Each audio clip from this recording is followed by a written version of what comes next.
Assalamualaikum warahmatullahi wabarakatuh. Shalom, Om Swastiastu, Namo Buddhaya, Salam Kebajikan. Saya Anastasia Hyang, mahasiswa program Dr. Manajemen Pendidikan FKIP Universitas Mula Warman.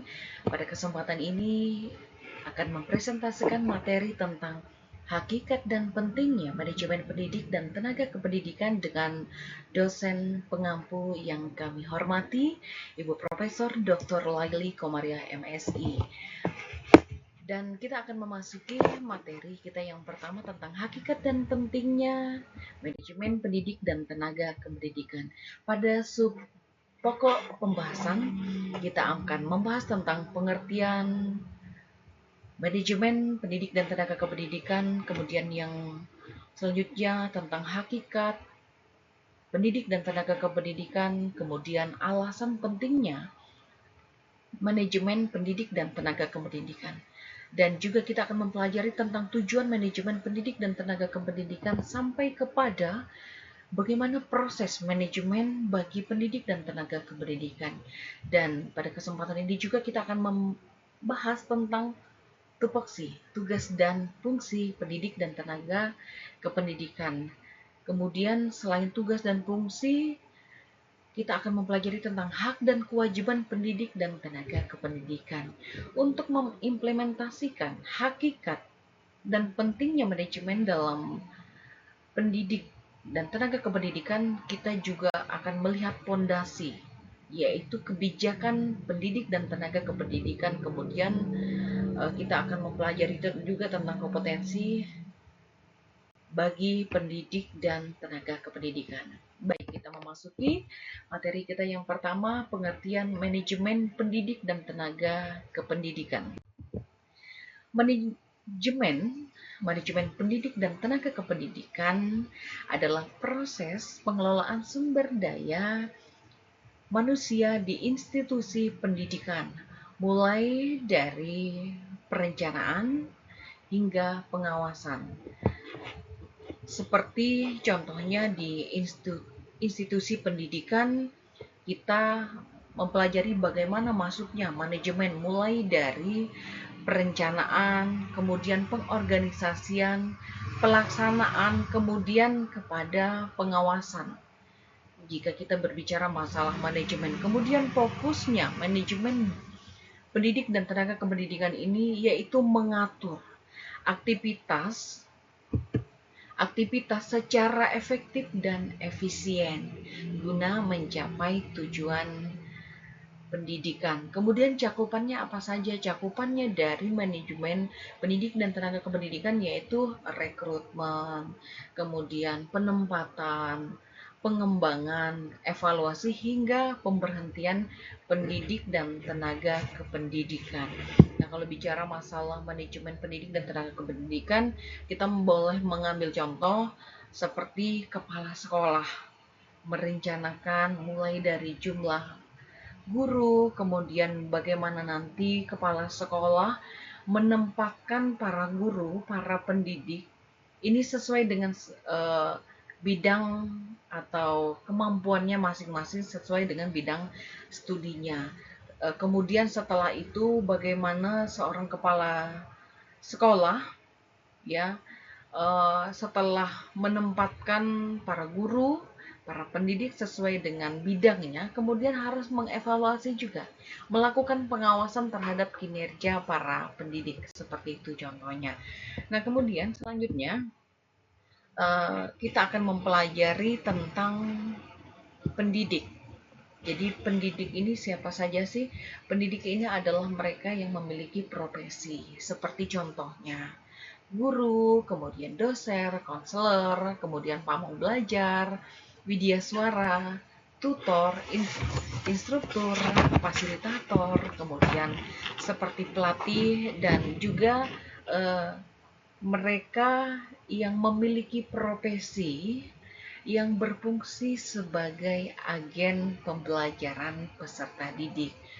Jadi kalau bicara masalah pengertian pendidik, itu mereka yang memiliki tugas atau fungsi menjadi agen pembelajaran, mereka yang menyampaikan ilmu-ilmu pengetahuan seperti itu.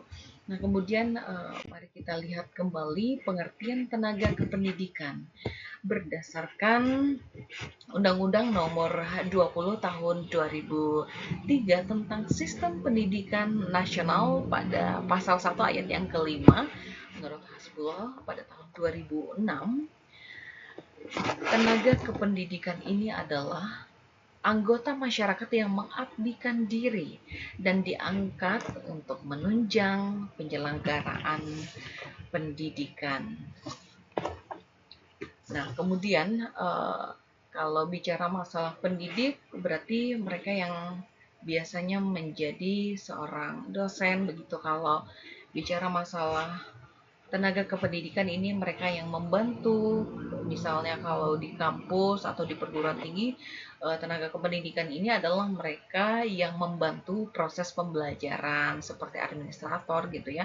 Mereka yang diangkat, yang dipercayakan untuk membantu proses pembelajaran misalnya baik di sekolah maupun di perguruan tinggi. Kemudian mari kita melihat apa saja yang menjadi hakikat pendidik dan tenaga kependidikan.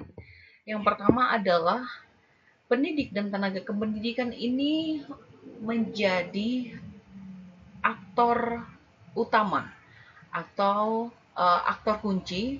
Karena kenapa kemudian disebutkan sebagai aktor kunci? Karena pendidik dan tenaga kependidikan ini adalah sumber daya terpenting dalam proses pembelajaran. Nah, jadi kalau minmap dari hakikat dari pendidik dan tenaga kependidikan ini adalah pendidik dan tenaga kependidikan merupakan aktor kunci. Kemudian pendidik dan tenaga kependidikan ini juga merupakan fasilitator. Mereka yang memfasilitasi, menjadi fasilitator untuk menciptakan lingkungan belajar yang kondusif.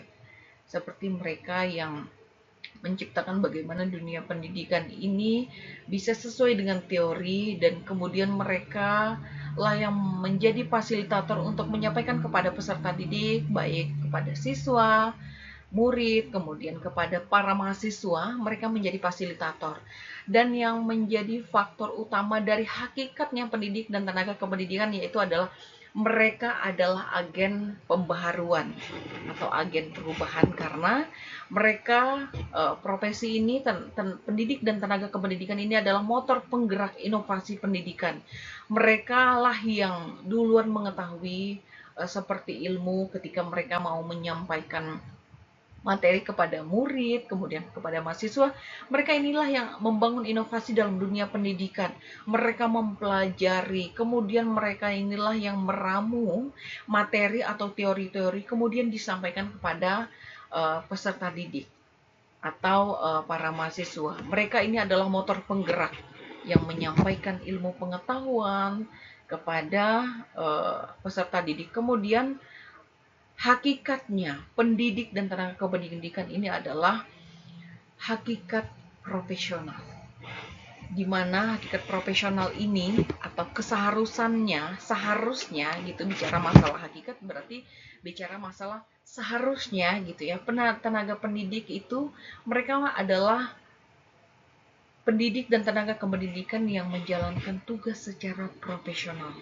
Untuk apa? Untuk meningkatkan kompetensi dan menjunjung tinggi kode etik profesi sebagai pendidik dan tenaga kependidikan. Nah, kalau tadi kita sudah mempelajari apa saja yang menjadi hakikat pendidik dan tenaga kependidikan, kita boleh mengambil contoh. Contohnya kalau hakikat pendidik dan tenaga kependidikan, contohnya seorang guru memanfaatkan teknologi pembelajaran. Teknologi pembelajaran ini adalah agen pembaharuan. Kemudian seorang guru kemudian memanfaatkan tenaga administrasi untuk menjaga ketertiban data sekolah. Itu seperti menjadi fasilitator. Seorang guru mengatur para tenaga administrator gitu ya sebagai fasilitator untuk menjaga keamanan data sekolah. Seperti itu. Jadi inilah yang menjadi hakikat utama, karena hakikatnya para pendidik dan tenaga kependidikan ini menjadi aktor utama, motor penggerak inovasi, kemudian fasilitator di lingkungan belajar dan profesional yang meningkatkan kompetensi.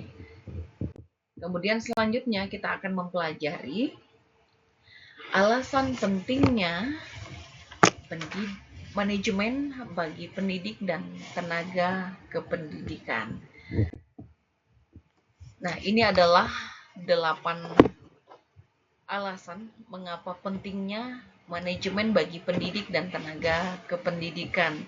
Kalau kita melihat mind map-nya, yang pertama adalah peningkatan kualitas pendidikan. Jadi alasan kenapa penting sekali bicara masalah manajemen mulai dari perencanaan, pengorganisasian, kemudian pengawasan hingga evaluasi. Jadi dimasukkanlah dalam manajemen ini bagi pendidik dan tenaga kependidikan seperti peningkatan kualitas pendidikan, kemudian optimalisasi sumber daya manusia. Tentunya ketika kita bicara masalah manajemen, itu tidak bisa terlepas dari manajemen sumber daya manusia dalam rangka meningkatkan kualitas dunia pendidikan. Tentunya SDM ini yang paling penting. Yang paling penting pertama adalah seperti tenaga pendidik dan juga tenaga kependidikan. Contohnya kalau kita bicara masalah mengapa pentingnya manajemen dalam pendidik dan tenaga kependidikan, contohnya bagaimana penempatan seorang guru sesuai dengan bidang keahlian atau bidang studinya, supaya memudahkan seorang pendidik ini bisa menyampaikan dengan mudah materinya kepada peserta didik. Nah, kemudian yang selanjutnya adalah pentingnya manajemen dalam manajemen bagi tenaga pendidikan dan juga pendidik, yaitu pentingnya manajemen menciptakan lingkungan kerja yang kondusif tentunya. Nah, kemudian pengembangan keberlanjutan pendidik dan tenaga kependidikan, kemudian selanjutnya pencapaian tujuan lembaga, tentunya misalnya di perguruan tinggi ataupun di sekolah.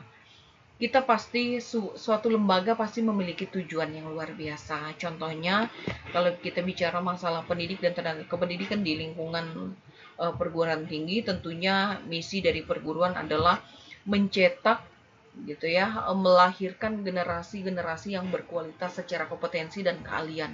Kalau bicara terkait tujuan pencapaian suatu lembaga, perguruan tinggi pasti ingin melahirkan SDM yang berkualitas. Tentunya pentingnya manajemen mulai dari rekrutmen yang kita bahas pada pembahasan di awal. Pada saat rekrutmen, tentunya untuk mencapai tujuan suatu lembaga, untuk melahirkan sumber daya manusia, para sarjana, magister, program doktor dan sebagainya yang berkualitas, tentunya kita harus mendapatkan pendidik dan tenaga kependidikan yang berkualitas juga. Nah, kemudian selanjutnya adalah peningkatan kinerja.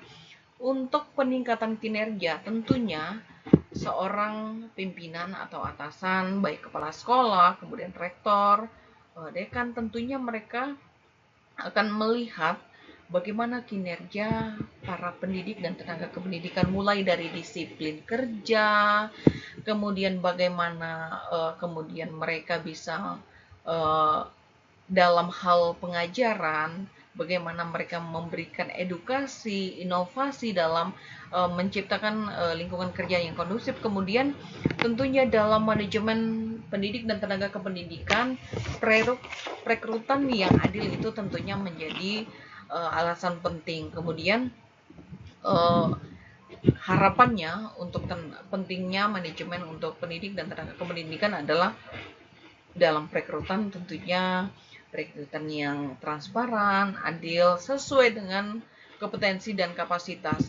Kalau kita lihat memang pada realitanya harapannya untuk manajemen supaya dapat mengimplementasikan dunia pendidikan yang berkualitas. Tentunya kita berharap pada perekrutan yang transparan, melahirkan bukan karena kita melihat di lingkungan itu kemudian biasanya terjadi KKN misalnya, di mana ada keluarga yang satu tempat bernaung pada suatu institusi gitu. Nah, harapan kita mudah-mudahan dengan manajemen bagi pendidik dan tenaga kependidikan ini melahirkan ya para SDM yang berkualitas sesuai dengan kompetensi. Jadi mereka yang kita rekrut adalah mereka yang memiliki kualitas. Kemudian bicara pentingnya manajemen itu bicara masalah kesejahteraan pendidik dan tenaga kependidikan. Nah, kemudian selanjutnya kita akan melihat tujuan dari pendidik, tujuan manajemen bagi pendidik dan tenaga kependidikan. Yang pertama adalah meningkatkan mutu pendidikan nasional melalui pengembangan ilmu, pengetahuan, teknologi, dan seni.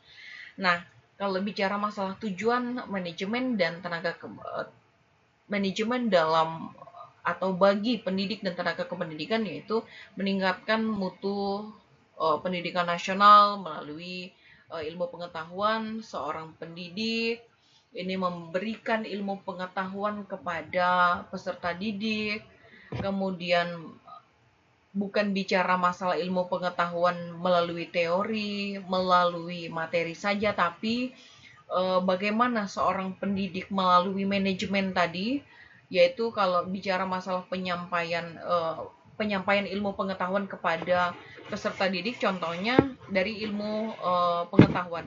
Jadi ilmu pengetahuan itu bukan berbicara masalah teori saja, bagaimana inovasi seorang pendidik itu memberikan inovasi. Misalnya kan kita sering melihat ada seorang pendidik ketika dia menjelaskan sesuatu bicara masalah teori saja, tidak bisa menjabarkan bagaimana bicara masalah teori dan bagaimana bicara masalah realita atau implementasinya. Jadi kadangkala ketika inilah pentingnya manajemen bagi pendidik ya, ketika ada perekrutan tadi, kemudian peserta pendidik ini dilatih terlebih dahulu tentunya bagaimana penyampaian materi kepada peserta didik, karena biasanya kalau di perguruan tinggi kita kan kadang melihat nih ada beberapa dosen, ada beberapa pemateri gitu atau pendidik yang kalau mereka menjelaskan, kalau mereka mengajar itu biasanya textbook banget.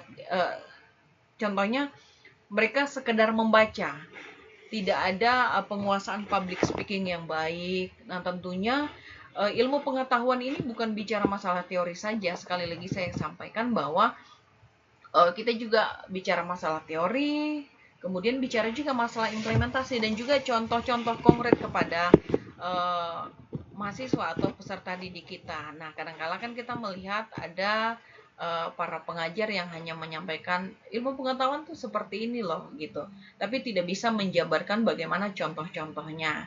Nah, disinilah seorang pendidik dalam manajemennya dituntut bagaimana seorang tenaga pendidik mempersiapkan materinya dengan baik, penguasaan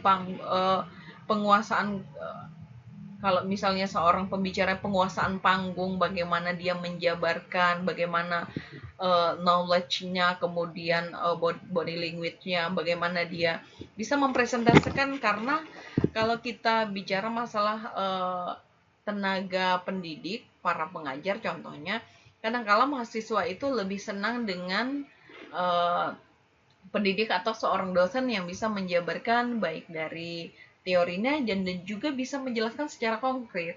Contohnya tuh seperti ini gitu misalnya. Kemudian lebih happy pembawaannya. Jadi mahasiswa lebih menyenangi cara penyampaian seperti itu. Karena kita masih melihat ya ada beberapa pengajar yang masih terlihat kaku. Nah, pentingnya manajemen ketika dalam perekrutan kemudian dilatih secara profesional tentunya bisa memberikan ilmu pengetahuan baik secara teori dan juga kompetensi kepada peserta didik. Nah, kemudian tujuan manajemen yang kedua adalah menciptakan lingkungan belajar yang optimal. Bagaimana kita memberikan rasa nyaman kepada peserta didik kita. Kemudian kalau seorang fasilitator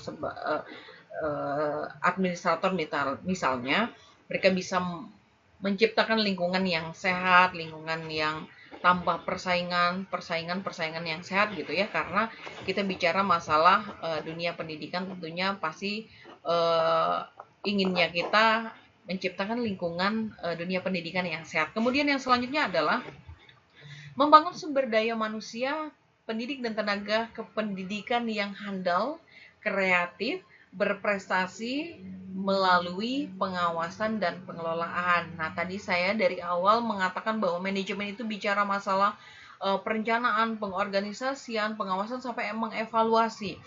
Kalau pada saat perekrutan kita sudah merekrut dengan harapan mendapatkan sumber daya manusia yang profesional, tentunya kita latih. Dengan pelatihan-pelatihan yang diberikan kepada peserta didik inilah yang kemudian membangun atau membuat gitu para pendidik dan tenaga kependidikan ini menjadi handal dan tentunya kreatif, kemudian berprestasi dalam hal kita memberikan, misalnya yang berprestasi kita berikan reward misalnya, itu melalui pengawasan dan juga pengelolaan. Dan selanjutnya tujuan dari pendidik dan tenaga kependidikan adalah menyediakan pendidik dan tenaga kependidikan yang kompeten dan untuk menyediakan pendidik dan tenaga kependidikan yang kompeten untuk pengajaran yang berkualitas. Itu tadi yang saya sampaikan, seperti bagaimana seorang seorang pendidik menyampaikan yang kalau peserta didik itu kompeten di bidangnya, misalnya seorang dosen kompeten di memang bidangnya, biasanya cara penyampaiannya itu enak, kemudian penguasaannya terhadap materi itu luar biasa begitu. Tentunya mereka yang berkompeten akan melahirkan pengajaran dan sistem pengajaran yang berkualitas. Dan selanjutnya, bagaimana proses manajemen bagi pendidik dan tenaga kependidikan. Nah, ini kalau bicara masalah manajemen tadi tidak terlepas dari yang namanya perencanaan, kemudian perencanaan yang baik, kita menentukan dulu, misalnya kita mau merekrut tenaga pengajar, kemudian tenaga administrasi misalnya, tenaga kependidikan misalnya, kita merencanakan mulai dari berapa jumlah misalnya tenaga pendidik, seorang dosen, kemudian administratornya berapa banyak, kemudian kompetensinya, keahlian yang dibutuhkan apa saja, kemudian standar pendidikan misalnya kalau untuk seorang pendidik misalnya S2, S3 gitu ya, kemudian tenaga administrator minimalnya adalah S1, kemudian dari perencanaan-perencanaan ini kemudian kita lakukan seleksi dan perekrutan. Nah, di dalam manajemen, dalam perekrutan dan seleksi, tentunya harapan kita benar-benar dilakukan perekrutan dan seleksi secara profesional. Ya, mencari SDM, pendidik dan tenaga kependidikan sesuai dengan kompetensinya masing-masing. Makanya kalau misalnya pada saat perekrutan dan seleksi biasanya kita melihat di perguruan tinggi ataupun di mana saja, biasanya kalau perekrutan ini ada tes kemampuan akademik, misalnya tes tertulis, kemudian yang paling penting nih daripada perekrutan dan seleksi itu adalah tes wawancara. Pada saat tes wawancara ini kita melihat mana, kan kita berhadapan langsung. Biasanya yang diwawancara itu dari body language-nya ketika dia menjelaskan sesuatu, kita akan bertanya, apa tujuan Anda misalnya masuk atau ingin bekerja di perguruan tinggi, misalnya apa tujuan Anda ingin bekerja di misalnya di program studi manajemen pendidikan misalnya. Kemudian apa motivasi Anda? Kemudian apa yang Anda ingin lakukan? Ketika mereka menjelaskan calon pendidik dan tenaga kependidikan, kan kita melihat bagaimana tadi dia sudah mengikuti tes kemampuan akademik, bagaimana dia berkomunikasi baik, bagaimana dia menyampaikan, body language-nya kita lihat. Kemudian secara psikologi kita melihat bagaimana dia cara penyampaikan, itu adalah bagian daripada perekrutan dan seleksi. Kemudian harapannya dari manajemen ini kita melahirkan perekrutan yang adil, yang profesional dan transparan. Kemudian setelah diterima, kemudian dilakukan pembinaan untuk pengembangan kompetensi diri. Contohnya kalau seorang tenaga pendidik tentunya biasanya harus ada sertifikasi dosen dulu seperti itu. Nah, kemudian biasanya ada pelatihan-pelatihan. Nah, kemudian menurut saya yang terpenting nih daripada pembinaan-pembinaan bagi para pendidik dan tenaga kependidikan yang baru ini, karena kita bicara masalah pendidik ini kan berarti orang yang ada di depan layar gitu, orang yang ada di depan mahasiswa, di depan siswa peserta didik.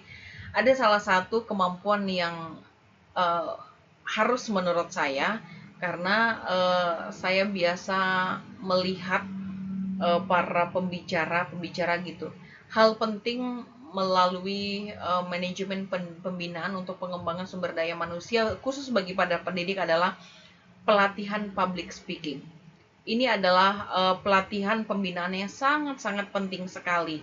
Kenapa saya mengatakan seperti itu? Karena saat ini saya masih melihat ada beberapa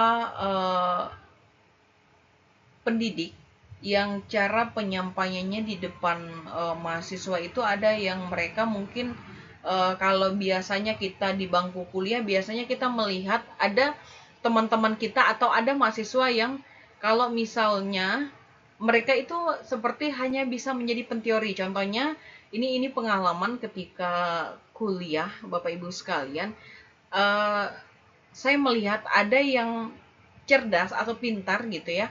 Kalau misalnya ada penyebutan misalnya gini, sebutkan dan jelaskan apa pengertian manajemen. Itu kalau secara teori lengkap sekali, bahkan hafalannya itu luar biasa sekali. Tetapi kalau disuruh jabarkan, disuruh paparkan gitu di depan kelas, itu mereka nggak berani. Mereka mereka saya lihat itu ketika menjadi tenaga pendidik mereka hanya menjadi penteori gitu. Beda dengan mereka yang teorinya mereka dapat, kemudian mereka juga mengaplikasikannya. Nah, ini juga penting bagi tenaga pendidik. Jadi, pelatihan public speaking ini adalah bagian daripada pembinaan untuk pengembangan sumber daya manusia, khususnya tenaga pendidik dan tenaga kependidikan. Kepada Kenapa pentingnya public speaking ini kepada pendidik terutama, kemudian kepada tenaga kependidikan. Kenapa? Karena tenaga kependidikan inilah yang akan nanti berkomunikasi dengan mahasiswa. Kadangkala kan kita mengatakan ini adalah dunia pendidikan, ini adalah lingkungan pendidikan. Kadangkala kita masih menemui masih ada tenaga-tenaga kependidikan yang agak sedikit mungkin secara komunikasi agak sedikit kasar dengan mahasiswa seperti itu. Kemudian masih ada juga yang cara komunikasinya agak sedikit tidak sehat, tidak baik dilihat ketika mereka berbicara dengan atasan, ketika berbicara dengan dosen, misalnya seperti dengan pimpinan, itu kadangkala masih ada yang masih kurang gitu. Nah, tentunya kode etik profesi bagi pendidik dan tenaga pendidikan ini harus dilakukan. Kemudian, proses manajemen yang selanjutnya adalah penempatan dan orientasi. Tempatkanlah orang, ya, sumber daya manusia sesuai dengan kompetensinya, sesuai dengan kemampuan dan keahliannya, seperti itu. Kalau bicara misalnya seperti di beberapa tempat Bapak Ibu sekalian atau teman-teman sekalian, masih banyak kita melihat kadang pencapaian suatu lembaga itu tidak tercapai. Permasalahannya adalah penempatan seseorang itu tidak sesuai dengan keahlian dan kompetensinya. Ya, kalau tadi kita bicara ada pencapaian yang ingin dicapai untuk manajemen pendidik dan tenaga kependidikan oleh suatu lembaga, tentunya penempatan PTK ini sesuai dengan keahliannya masing-masing. Nah, kemudian selanjutnya kita harus proses manajemen dalam proses manajemen yang selanjutnya adalah evaluasi kinerja. Setelah kita tempatkan dengan baik, kita melihat kinerjanya bagaimana keseharian mulai dari disiplinnya, kemudian bagaimana kinerjanya setiap hari kita melihat. Kemudian setelah mengevaluasi kita melihat kinerjanya yang baik, berprestasi, itu kita kasih reward, kemudian kita berikan kompensasi. Kompensasi ini kan berupa gaji, kemudian tunjangan, kemudian ada juga seperti reward penghargaan akan prestasi. Itu juga kompensasi juga bukan cuma bicara masalah gaji saja, mungkin masalah penghargaan juga mungkin bisa ditambahkan melalui supaya mereka lebih bersemangat. Kemudian supaya mensejahterakan, memberikan kesejahteraan juga kepada pendidik dan tenaga kependidikan. Dan selanjutnya adalah setelah tadi kita melihat ternyata dari evaluasi ada yang memiliki kompetensi yang luar biasa, kemudian ada yang diberikan reward, kemudian kita evaluasi juga. Ternyata dalam proses manajemennya, proses pekerjaannya begitu, ternyata ada juga yang memang tidak bisa kita bina, kemudian proses manajemen itu masuk juga di pemberhentian. Nah, selanjutnya kita akan melihat tupoksi, tugas dan fungsi pendidik dan tenaga kependidikan. Yang pertama adalah sesuai dengan Undang-Undang Nomor 14 Tahun 2005 tentang guru dan dosen. Tugas dan fungsi pendidik dan tenaga kependidikan yang pertama adalah sebagai agen pembelajaran untuk meningkatkan mutu pendidikan nasional, kemudian meningkatkan mutu pendidikan nasional, pengembangan ilmu pengetahuan, teknologi, seni, serta pengabdian kepada masyarakat. Ya, kalau bicara masalah apa sih yang menjadi tugas dan fungsinya seorang pendidik, seorang tenaga kependidikan ini kan mereka adalah agen perubahan. Mereka adalah agen pembelajaran yang menjadi aktor utama, aktor kunci dalam dunia pendidikan, karena mereka lah yang akan menentukan bagaimana kualitas SDM ke depan. Kualitas para generasi kita ini ditentukan oleh tenaga-tenaga pendidik. Kalau tenaga pendidiknya itu memberikan materi yang luar biasa, mudah dipahami, kemudian bagaimana seorang pendidik menjelaskan implementasinya kepada mahasiswa, biasanya mereka ketika mereka sudah lulus di dalam dunia kerja biasanya mereka mengaktualkan diri seperti itu, ya. Kemudian mereka adalah penyampai atau mereka adalah agen pembelajaran yang mengembangkan ilmu pengetahuan. Contohnya, seorang pendidikan mempelajari tentang teori-teori. Nah, bagaimana dia memaparkan kepada peserta didiknya, kemudian menjadi agen perubahan, karena mereka adalah orang pertama, ya, pendidik ini adalah orang pertama yang ada di depan mahasiswa atau peserta didik yang menyampaikan ilmu pengetahuan. Jadi kalau benar, baik, maka dia tentunya lembaga akan melahirkan sumber daya yang luar biasa juga. Kemudian, menurut Ayubi dan Wibowo tahun 2020, tugas dan fungsi pendidik dan manajemen, tugas dan fungsi pendidik dan tenaga kependidikan dalam manajemen yaitu perencanaan, perekrutan, penempatan kerja, kompensasi, pembinaan, pengembangan, dan evaluasi seperti yang tadi sudah kita bahas. Nah, kemudian kita mempelajari tentang hak dan kewajiban pendidik dan tenaga kependidikan. Yang pertama adalah hak pendidik dan tenaga kependidikan yang pertama adalah penghasilan. Ini adalah haknya adalah penghasilan, jaminan kesejahteraan sosial, kemudian penghargaan sesuai dengan prestasi dan juga tugasnya. Ini tadi sudah saya sampaikan juga, memberikan reward kepada pendidik, kemudian pembinaan karir.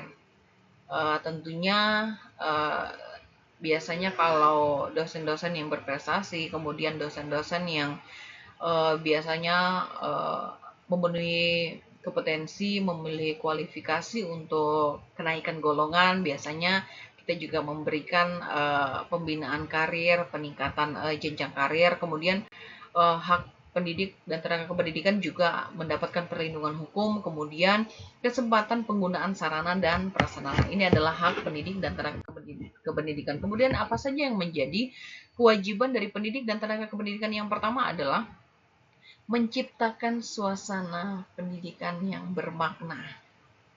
Kewajiban pendidik dan tenaga kependidikan yang kedua adalah berkomitmen bekerja secara profesional untuk meningkatkan mutu pendidikan nasional. Nah, kemudian yang ketiga adalah memberikan teladan dan menjaga nama baik profesi.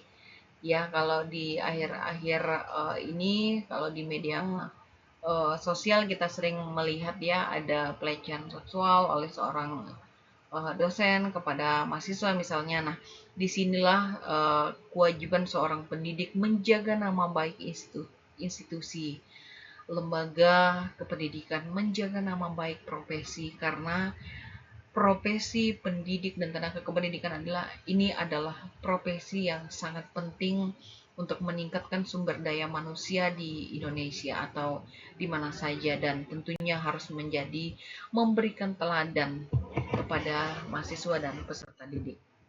Kemudian selanjutnya, untuk mengimplementasikan hakikat dan pentingnya manajemen bagi pendidik dan tenaga kependidikan, kita akan mempelajari tentang kebijakan yang merupakan fondasi, yang merupakan dasar bagi pendidik dan tenaga kependidikan. Jadi, kebijakan pendidik dan tenaga kependidikan, di mana kebijakan ini adalah gagasan pengaturan organisasi formal berdasarkan Undang-Undang Nomor 20 Tahun 2003 tentang Sistem Pendidikan Nasional, yaitu karakteristik kebijakan pendidikan nasional seperti tujuan, legal formal, konsep operasional, kemudian evaluasi, dan juga sistematis.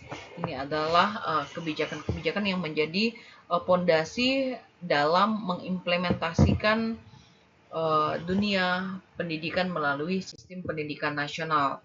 Nah, ini adalah kenapa kemudian kita harus mempelajari tentang kebijakan tenaga kependidikan, karena kebijakan ini merupakan upaya pemerintah untuk memastikan kualitas dan ketersediaan tenaga kependidikan berkualitas dan memadai, berkualitas dengan meningkatkan kualifikasi ya untuk tenaga pendidik dan tenaga kependidikan, meningkatkan kualitas melalui pelatihan, kemudian pengembangan tenaga kependidikan seperti itu. Nah, kemudian kompetensi pendidik dan tenaga kependidikan. Menurut Boyatsis dalam Pionza tahun 2014, pemenuhan persyaratan pekerjaan meliputi kompetensi. Kompetensi ini adalah kemampuan individu untuk memenuhi persyaratan pekerjaan organisasi. Nah, kalau bicara masalah kompetensi diri, ya, coba kita lihat apa sih yang keseharusan, kenapa kita harus mempelajari tentang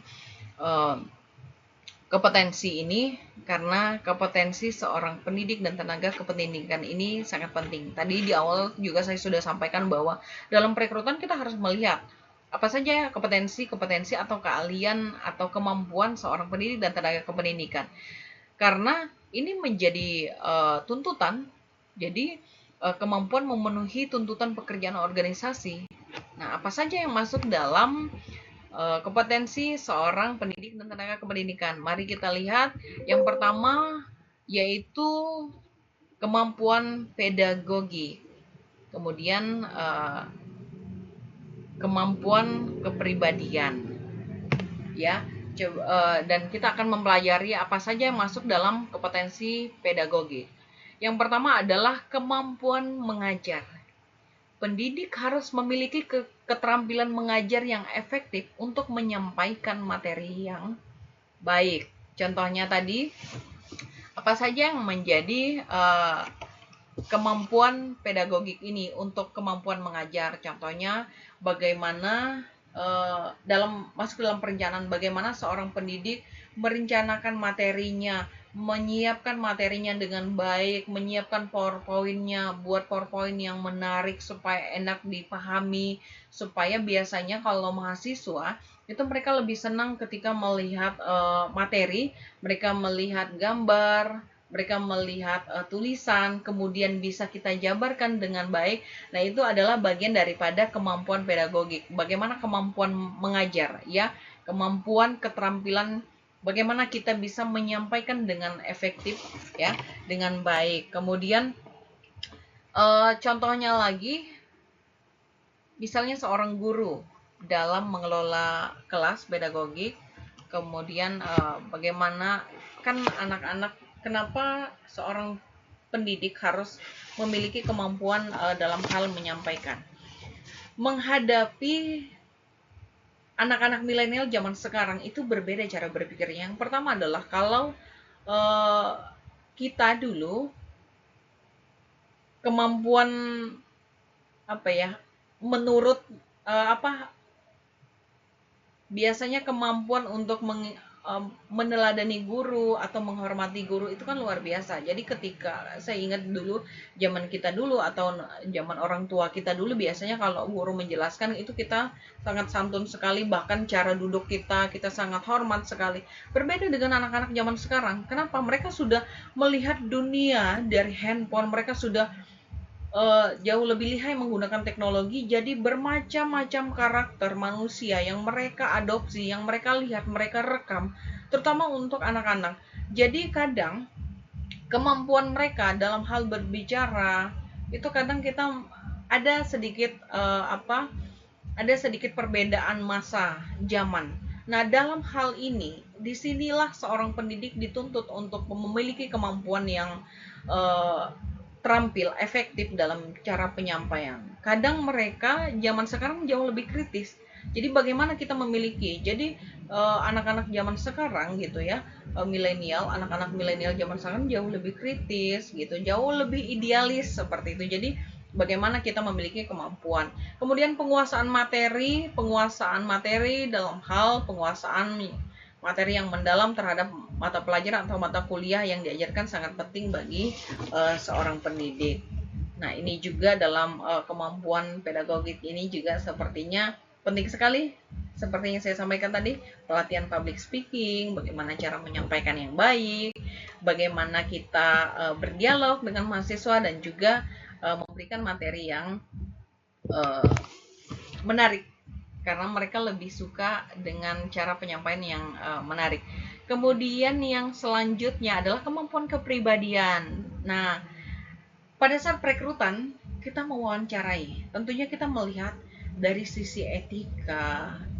Ya, kadang kita melihat bagaimana mereka berdialog, bagaimana seorang pendidik atau tenaga pendidikan ini kan berdialog dengan kita. Di situ kita melihat tuh bagaimana kepribadiannya. Tentunya tadi kalau kita melihat pribadinya, oh ternyata memang harus dibina. Nah, makanya tadi dalam manajemen kan kita memasukkan materi tentang pembinaan, harus ada pembinaan. Ya, ibaratnya kita mau minta orang kerja di tempat kita punya aturan main.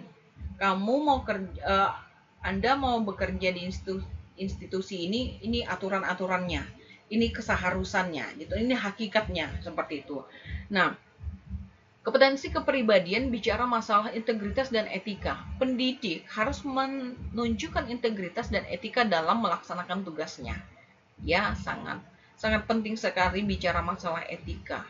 Ternyata anak-anak zaman sekarang dengan etika dan nilai moral yang mungkin agak sedikit bergeser, tentunya disinilah kita seorang pendidik dituntut untuk bisa memberikan edukasi, bisa memberikan pendidikan, bukan hanya pendidikan materi saja, ternyata kita harus memiliki etika yang baik, bagaimana cara bicara yang baik, tidak menyinggung orang, bagaimana cara kita presentasi di depan, tidak membuat mahasiswa down, tidak membuat mahasiswa, karena ada poin terpenting yang saya pelajari selama ini ketika saya menjadi pembicara, ketika saya dipercayakan untuk menjadi narasumber. Jadi, seseorang kalau kita ingin mereka mengikuti kita.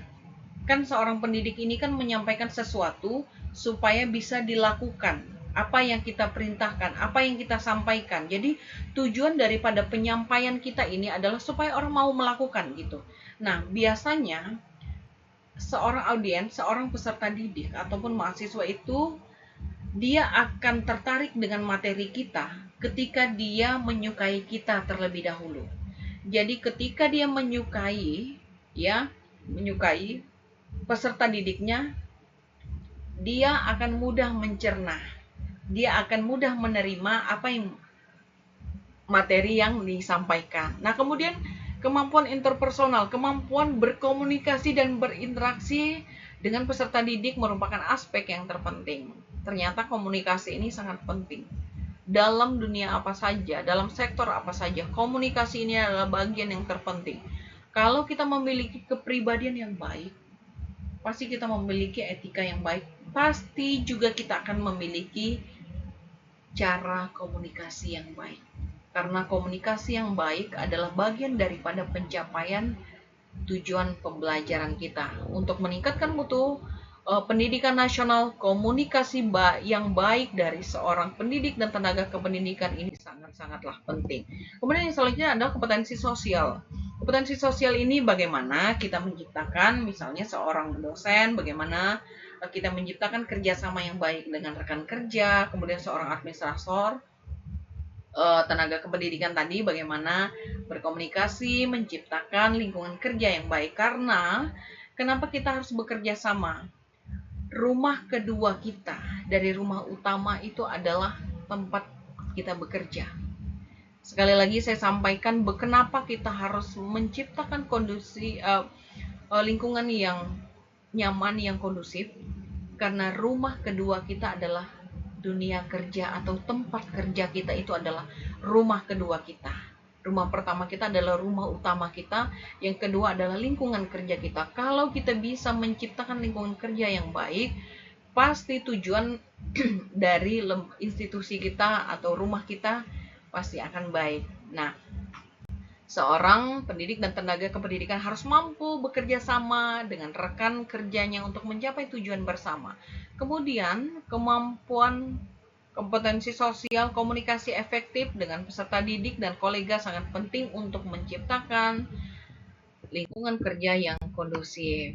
Nah, dari beberapa penyampaian tadi dapat kita simpulkan bahwa sangat penting sekali manajemen dalam dunia pendidikan, terutama bagi seorang pendidik dan tenaga kependidikan. Kalau kita bicara masalah hakikat, berarti kita bicara masalah keharusan. Apa yang menjadi keharusan tenaga pendidik? Seorang tenaga pendidik penting sekali untuk memahami tugas dan fungsinya. Juga harus memiliki kompetensi